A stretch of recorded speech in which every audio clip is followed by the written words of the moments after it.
All right, so today at the Madlanga Commission of Inquiry, we're expecting witness C to continue their testimony. We knew there was a break in that testimony due to the witness having to write their exams.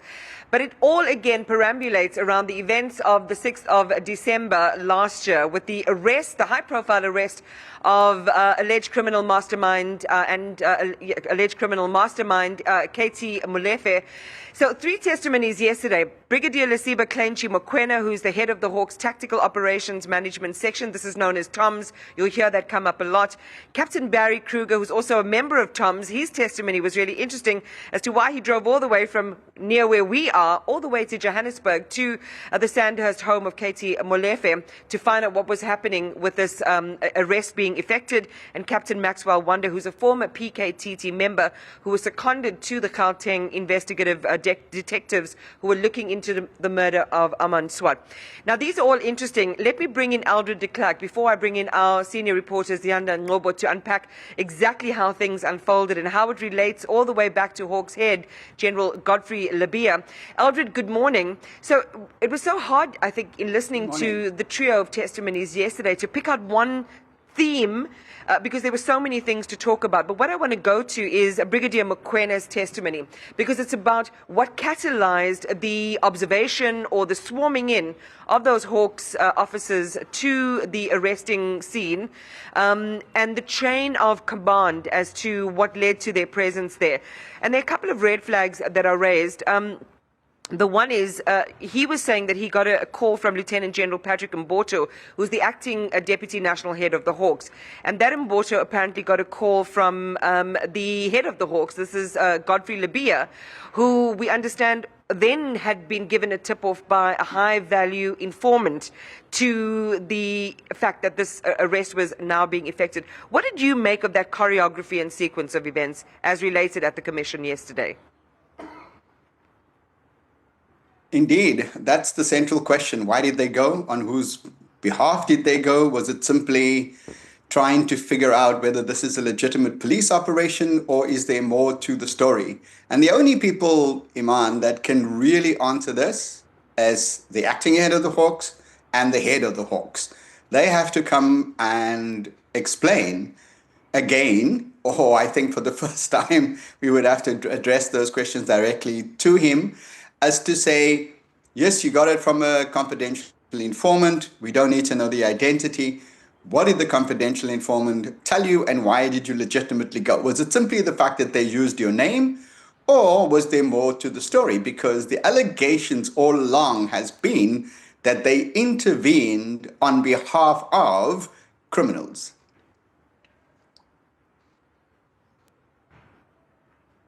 And Zianda, I want you to pick up that thread for us and recount in Godfrey Labia's words or in the officials that we have spoken to, what other details lie just beneath the surface of what we heard yesterday. Good morning.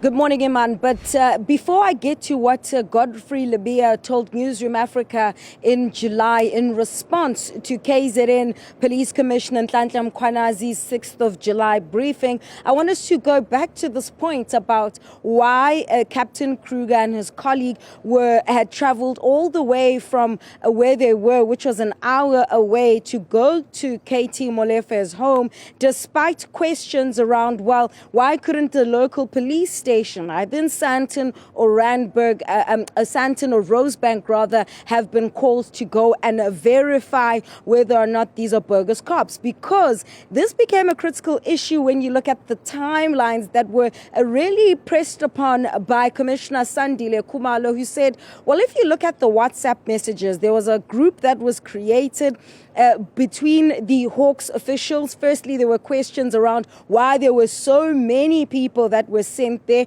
Captain Wanda, the former PKTT member, saying there were about 6 to 8 Hawks members that arrived there. But also in this WhatsApp group, Captain Brigadier Lesiba Molefe, who is referred to as Kleinki, it's a nickname that he's been given. In this group at 16:44, there was already a forwarded message that said that this is a legitimate operation. And Captain Kruger says he had gained this obtained obtained this information through other groups because he had widened the net to other security groups, which include private security and other law enforcement agencies, that at that point, which was before he had arrived at the scene at 5 o'clock, he'd already gotten confirmation at 4:44 that it's a legitimate operation and that they were still waiting for the particulars of this operation. At 16:52, there was already confirmation that it's a South African Police Service operation under the command of Lieutenant General Dumisani Khumalo. So the question then became, why was there still this level of urgency to still go to KT Molefe's home? You'd already gotten the help from Ekurhuleni law enforcement through Chief George, who didn't have resources on land but sent that helicopter that was being managed by George Raftopoulos. He was actually, really operating that particular helicopter. And such a heavy-handed response to something that, if you say initially it was about going to verify whether or not there are criminals pretending to be bogus Hawks officials, why didn't you call off the likes of Chief George and the helicopter and the other backup that had been requested? This is important then now when we still reflect back on what Godfrey Lebeya had told Newzroom Afrika in July, that he had gotten a call from an informant, reportedly his name is Malcolm X, to say that there are people pretending to be you, Lieutenant General Godfrey Lebeya, at this particular home. And then the information then cascaded to Dumisani Patrick Mboto, who was at the same event as Lebeya. It was the Excellence Award somewhere here in Pretoria. And then Mboto then relayed this information to Brigadier Lesiba Mokoena. But at the time, Lebeya defending, the decision, because he says at the time they were dealing with a serious scourge of people pretending to be Hawks officials, but actually conducting, house robberies and the likes. Let's listen to what he had said earlier in July. On that particular day, our interest was that the person who made a call to me at 15:43, that is in the afternoon, 43 minutes after 3 o'clock, made a missed call, and then immediately thereafter phoned, which I answered, and we spoke for 2 minutes. That individual indicated that there are people at a particular house that are said to be members sent by me from the Hawks to go and conduct the work there. That surprised me because I have never sent officials to go and do any work. I would have known about that, because if we are going to conduct an operation, it is planned properly, and those who must be in charge of the operation will inform us constantly. So that is when I checked with the divisional commissioner at 15:49, the one who is in charge of operations in the Hawks, and said, do you know about the members of the Hawks who are supposed to be conducting operation in Sandton? He said no. So two very important things that need to be reflected on. Why did this particular reported man by the name of Malcolm X receive such a heavy-handed response from the Hawks, choppers, other law enforcement agencies to information that they would have given off? Is he someone who is usually an informant? And why does he have direct access to Godfrey Lebeya? But more importantly, Iman, the story got curious because Kruger says he never asked for additional Hawks members. When he arrived, he found other Hawks officials, but he's not sure where they came from. He assumed that they'd come from a division in Johannesburg, but this actually peeved off the commissioners, because they said, now, because you didn't take the particulars of this other Hawks team that arrived on the scene, we're not even able to follow up on who they are. So not only was it a situation of the Gauteng counterintelligence operation versus the Hawks officials, but now there were two Hawks teams that were there, and it's unclear where this other Hawks team would have come from and what their mandate truly was. Ziyanda, thanks for that. Eldred, let me put to you then, I mean, This sounds so bizarre and unusual to anyone who's listening, notwithstanding the chain of authority that is concerning in and of itself. But does an ordinary citizen who's worried about an arrest get this kind of response? Is this something that applies to everyone in South Africa? No, it doesn't, Iman, for sure. And unfortunately, Malcolm X is probably rolling in his grave. May his soul rest in peace.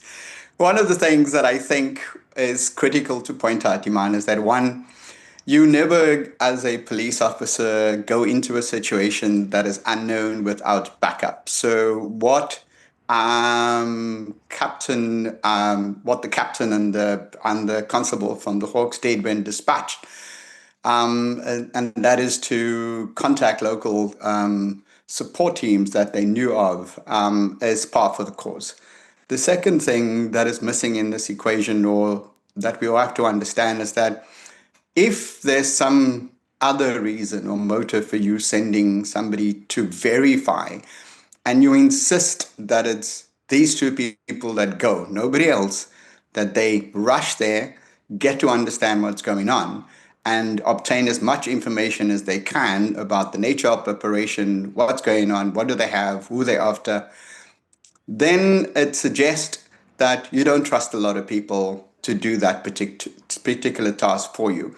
So there's no way they would have gone to the local police station, bar the fact that you normally do not contact the locals until the operation is underway, because you run the risk of tipping off, or somebody tipping off the potential suspect. But that would have been for the SAPS operation and the counterintelligence people. It wouldn't have been for the Hawks. The fact that the acting head of Hawks dispatched his two trusted individuals to go and do a job on his behalf, or on behalf of actually General Lebeya, suggests that they were after something more.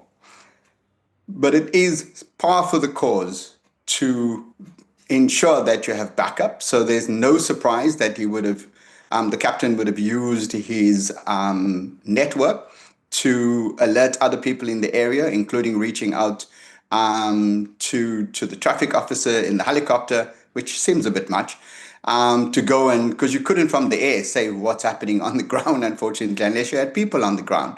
The missing big equation, which is a misstep. One, they had no CAS incident number for what actually happened. Apparently, all photos were taken, accounts were given, but this was never recorded anywhere on behalf of the Hawks. Secondly, if you have somebody from your own unit, the DPCI, that you understand to be from your division, and you don't go and even have a conversation with them to ascertain who they are and where they're from, that misstep seems completely unusual. And it may have been in the confusion of the day, the tension that there was, the fact that the captain and the constable probably knew that they were already stepping into something and a place where they shouldn't have been. But these missteps are probably going to remain unaccounted for, and it's going to just cast more suspicion as to what exactly the motives were for dispatching these two individuals and putting them in the hot seat for hours, where they felt completely uncomfortable and unable to seemingly trust us with what they felt was something that they shouldn't have stepped into. Yeah. So just to clarify for our viewers, so Captain Maxwell Wanda is a former PKTT officer. And the person also center stage we're mentioning a lot is Brigadier Lesipa Mokoena, head of the Hawks Tactical Operations. I'm reminding our viewers of that because Wanda said after the Sandhurst confrontation, Mokoena had phoned to apologize, explaining that the Hawks had acted on false information. Wanda identifying the person who initially raised the alarm, Mr. Mtetwa, a relative of Molefe, as the one who handed him a phone during the operation with Mokoena on the line. So there's a blurring of, I mean, why would he be on the line with, with relatives? Is that, part of this connected nature of the way these operations ultimately unfolded? I was really hoping to get to the issue around naming Senzo Mqunu, the bodyguard, allegedly saying that, this is happening. Why is this happening? Because Molefe is a friend of Mqunu's. But I'll park that for the moment and just come back then to seemingly this not being a clean and clear-cut operation. There were so many other, objectives at play here, and it's important for us as viewers and as South Africans to pay attention to that. Absolutely. During the course of an operation, when you lock it down and you're raiding and you're trying to make sure that you curtail the movement of potential suspects, that they don't compromise any evidence to be found on the scene. So normally they are corralled in a place, they are asked to sit in place, and they don't have access to phone and calling people. So it seems peculiar, and it's not routine for potential suspects to be able to, unless they're outside and they're completely unaffected by what is actually happening at the scene or at the facility that's been raided, for anybody who's operational to take a call from a civilian or a somebody unconnected with the operation to say, yeah, speak to this person, and he's a brigadier and he'll explain to him what's going on. That just seems very peculiar. But it means that somebody used names of individuals, the brigadier and in this case, Brigadier Mokoena, or somebody's name to say, here's somebody, they're your superior, you better explain to them, and making sure that you let them know, the Captain Wanda at the time, to say, I know your boss, or I know somebody that is your superior. That situation must have put Captain Wanda in a bit of a predicament, because if he didn't take the phone, I mean, maybe he should. I mean, I would have believed he shouldn't have taken the phone and said, well, that, the brigadier can call me directly. But it just tells you about this culture of difference and the culture of ranking role at the time, because the captain was in charge of that operation and anybody should defer to him, and it is him in this case, when it comes to the detail of that operation, and not interfere in any way. Lines of authority really important there. Eldred de Klerk, thank you for that analysis. We appreciate it. Time for a break.